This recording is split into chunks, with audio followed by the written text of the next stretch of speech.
Hey friends, I want to talk about reviews in getting things done in GTD and how I think about them and why they're so important, and offer a little bit of a reframe in terms of how to think about them. For some context, I don't know exactly when, but I read Getting Things Done probably when I was 12 or 13 or 14 or something like that.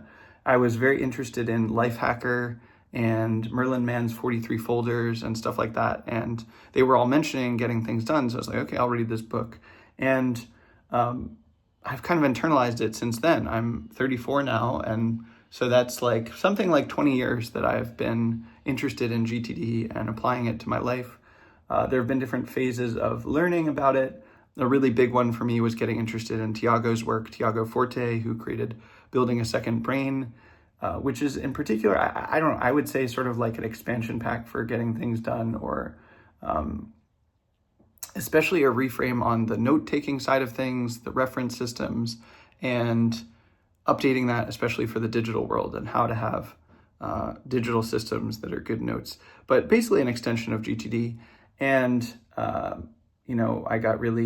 went down the rabbit hole for a while there in 2017, 2018.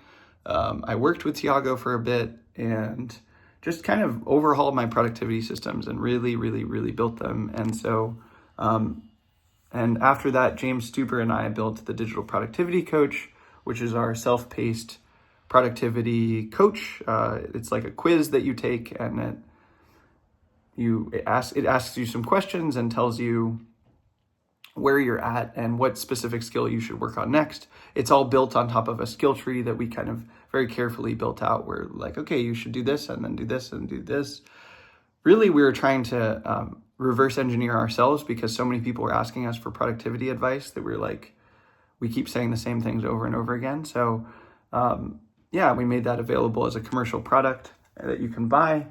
And the DPC, I've seen it be useful so many people, and it's basically the same systems that I use, that James uses, that really make my life and work possible. I've done so much since 2017, 2018, where I've written hundreds of blog posts and made a bunch of these videos and made music videos and collaborated with a lot of people and like basically built a crew, built an organization, the Service Guild. And every year I'm leveling up what my capacity is to do things in the world and who I can collaborate with and the scope of projects that I'm capable of doing. And all of that is built on GTD and these productivity systems. And I feel so grateful to GTD.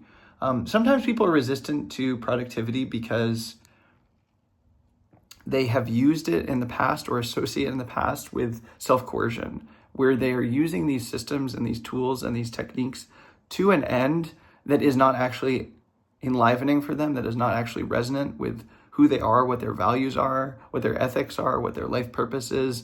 And that is basically self-harm. It's like a knife, okay? Like if you use a knife in the kitchen, you can cut vegetables or you could cut yourself and harm yourself.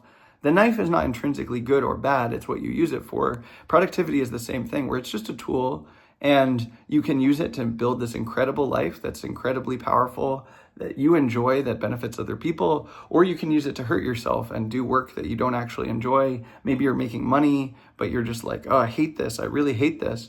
And so people can falsely conflate that feeling of the result of self-coercion with productivity intrinsically. But for me, productivity is great because I'm using it to do things I genuinely want to do that are in line with my values, that are in line with what I would call my vow, my calling or life purpose. And so I just feel incredibly grateful to GTD and to productivity systems because they make my life possible. Now, a really important part of GTD, this is the key milestone, is the weekly review. This is what it's called in GTD. It's once a week, you sit down and process your notes, your tasks, you think of things that you haven't. There's a checklist that you go through, and you kind of build your own checklist over time, but there's a default checklist, and you kind of just clean things up and sort your task manager out and sort your notes out and tidy things up. And this is an essential part of a GTD system actually succeeding, is that you regularly do a weekly review, that you clean up your task manager, that you clean up your tasks, that you put things on your calendar you haven't, that you tidy your space, that whatever space you're in, etc. You go through this checklist. I don't know, it takes something like an hour or 90 minutes. And if you do the weekly review, then GTD works. It actually works. It is sustainable. Things work. And then if you don't do it, you can get by for a month or two without doing a weekly review. But basically what happens is your task manager gets overloaded. There's too many things in there. You haven't crossed them out. There are things you haven't put in there that should be in there. Your note system, there's just a bunch of notes. Your files get messy. Probably your office or your desk gets messy. And basically, you lose trust in your productivity systems and you lose trust in yourself, and they become overwhelming. It becomes like as if you had a desk with just piles and piles of things on it, and you're like, this is a mess. And it doesn't feel good emotionally. It's overwhelming. It's psychologically damaging. You're not going to be doing your best work. And you kind of can't, it's almost as if you can't lean on your productivity systems. You can't really trust them because they're messy and complex, and some things are in there that shouldn't be, and some things that should be in there aren't, and so on. And then basically people stop using their task manager, they stop doing GTD, they just go back to kind of doing things intuitively, which kind of works and kind of doesn't work. But if you do the weekly review, it does actually work, and it works better than just kind of shooting from the hip and freestyling it. Of course, there's a place in productivity system for intuition. It's not that intuition is bad, but these systems are in place so that your intuition can be freed up. Anyway, so the weekly review is really important. Do the weekly review. If you want to do GTD, if you want to follow the digital productivity coach, definitely do a weekly review. And now I'm going to get into the main problem that I have with this. I think they're poorly termed. It makes sense because honestly, you should do it roughly once a week, especially in the beginning.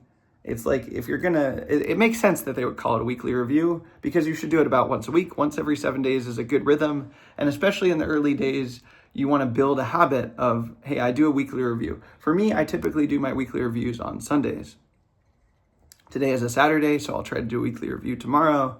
And I try to do it once a week. It's a really good rhythm. Once a week. It's a good rhythm. That's why they call it the weekly review. And on a deeper level, that's not actually what's happening. There's actually 4 kinds of reviews in GTD. There's what's called the daily review, there's the weekly review, there's the monthly review, and the annual review. And they're different checklists. Again, you kind of build your own over time of what you like to do at those rhythms. But, in the daily review, it's kind of like, what am I going to do today? And on the weekly review, it's like, what are my projects right now? Let me just kind of get things in order.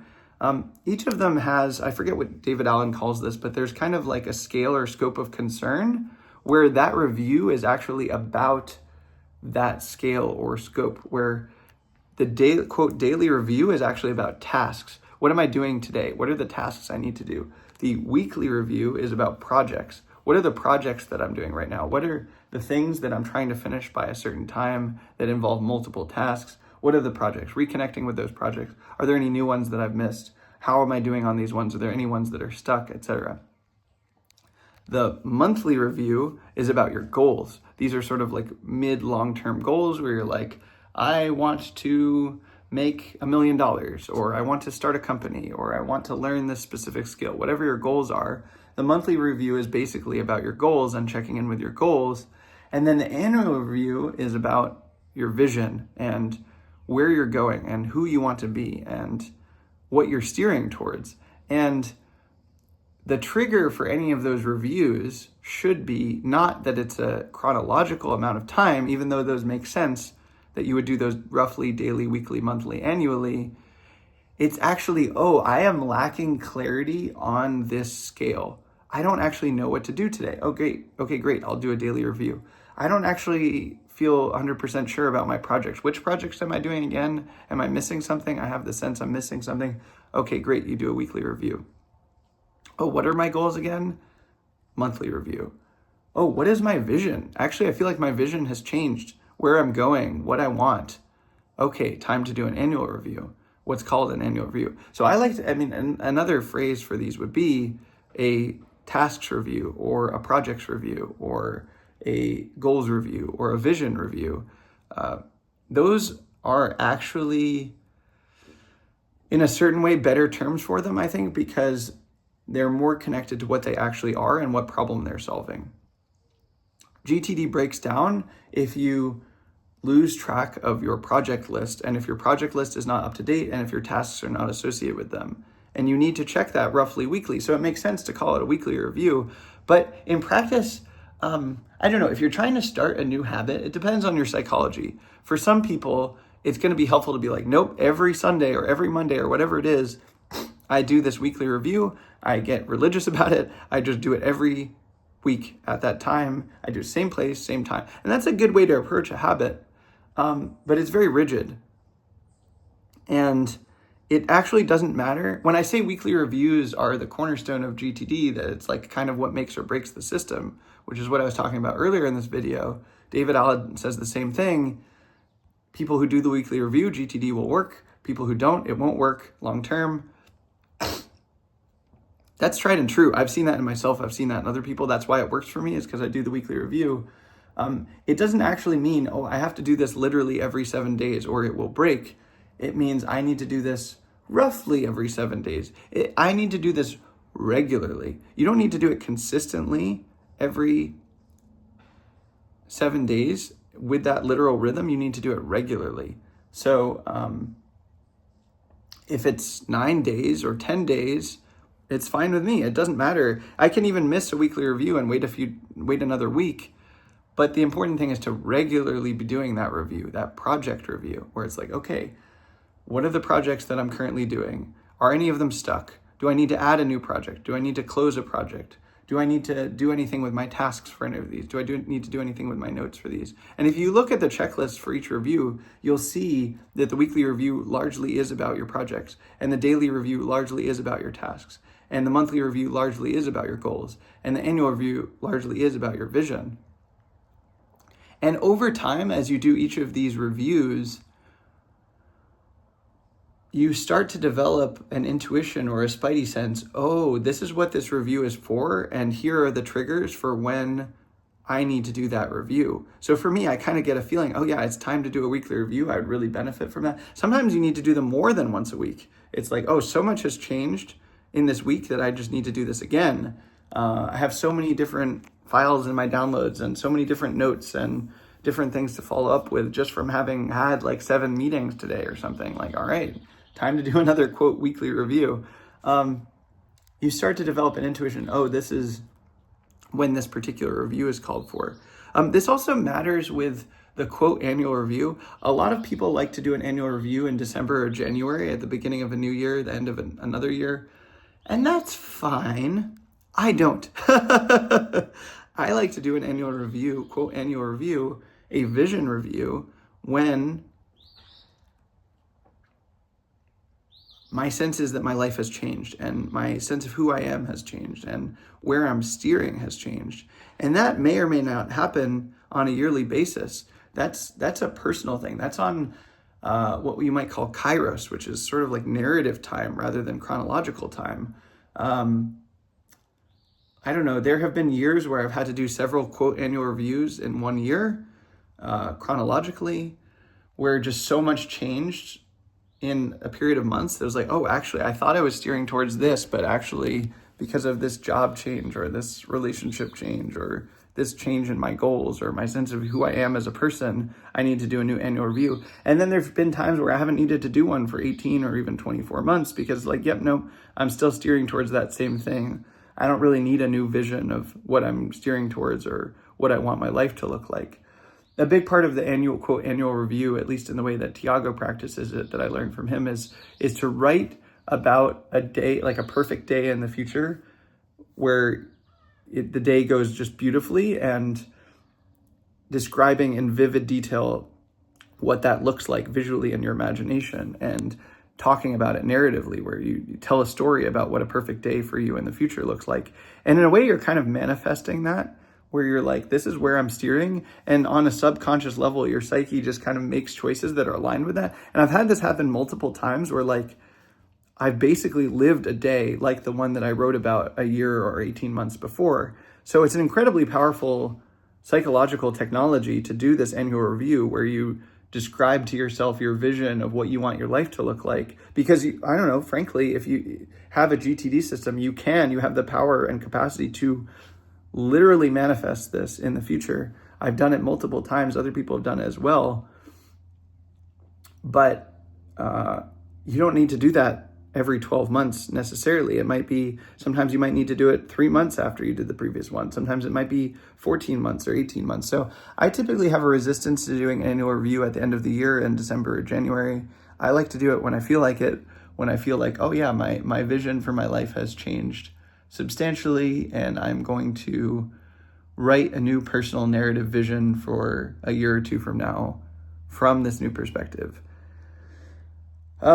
So that's all by way of saying David Allen is completely right. The reviews are essential for success in a GTD system, and I think it's helpful to know what each of them is for in its purpose, that a daily review is actually about tasks, a weekly review is actually about projects, a monthly review is actually about goals, and an annual review is actually about vision, and to over time develop that sensibility of what sort of causes and conditions and circumstances would make it timely and useful to do one of those reviews in particular.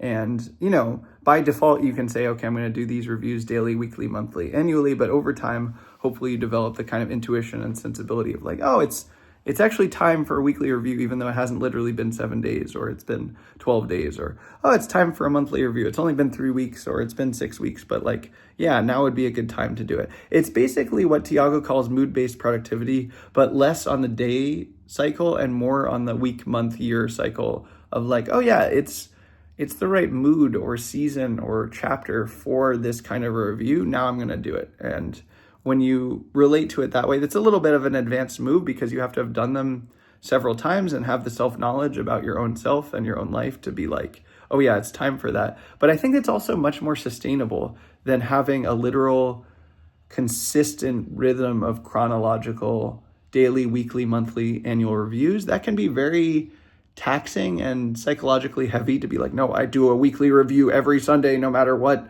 Or I do an annual review every December, no matter what, because an annual review could easily take 2, 3, 6 hours to do. That's a lot of time. A weekly review typically takes me an hour, 90 minutes. It's also work. It's kind of like cleaning. You're putting in the effort to make other good things possible, so it's worth it. But it's not the most fun thing to do. I don't love doing my weekly review. But knowing that I don't have to do it every 7 days literally makes it much more psychologically sustainable, at least for me, to do those reviews in a regular way such that I keep the system going and actually enjoy it and actually benefit from it. So that's a bit of a rant about why I don't like the names for these reviews, why I don't think they're strictly chronological, and why it's important to know what they are intrinsically, what they're for, and what benefits they have so that you can start to develop your own intuitions and sensibilities for when to do them and why. I'd love to hear what you think about this in the comments. And of course, if you are interested in deepening in GTD, you can get his book. Tiago has some great stuff on building a second brain. And of course, there's the digital productivity coach that James and I sell. That's digitalproductivity.coach. Would love to have you look at that. And that has plenty of resources on not only the weekly review, but each of the other reviews as well. Okay, take care, friends.